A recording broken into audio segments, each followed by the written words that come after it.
काही आम्हाला दाखवा, आम्ही जीव देणार आहे, इथं जीव देणार नाहीये. जो काय उपोषणला बसला नाही आणि माझी बायको आम्ही बसलो आणि इथं शेवटी तुम्हाला सांगतो, तुमच्या हातनं नाही झालं तरी तर वकील घेऊन वतून घेऊन आत्मदहन करणार आहे. मी ती जागा सोडणार नाहीये.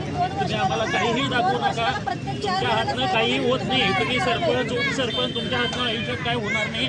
तुमच्या अंगात धाडस बी नाही आहे आणि ग्रामसेवक असून तुमच्या 428 दिवस झाले, 428 दिवस झाले अर्ज करून ग्रामपंचायतीला. हे काल माणसं नोटीस करतात 10 दिवसाची.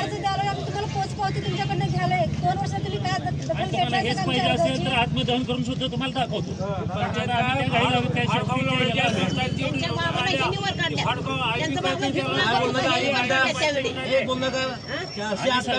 काय केलं ते मला उत्तर द्या. सगळ्यात 10 वर्ष काय केलं तुम्ही उत्तर द्या. आणि तिला काय झालं तर तुम्ही सगळीजण जबाबदार असणार आहे, एवढं लक्षात ठेवा. तुम्ही हे त्याची मेडिकलच्या ट्रीटमेंट चालू आहे, गोळ्या चालू आहेत त्याच्या. तुम्हाला दाखवतो ह्या गोळ्या त्याला चालू आहे. सगळ्यांनी बघा, 428 दिवस झाले ग्रामपंचायत अर्ज करून. काल ही पत्रकार द्या माझी आज पण का झोपली होते ग्रामपंचायत. आईला बाईला आई म्हणणारी जात आहे पंचायत सगळी. एक सुद्धा जातीवर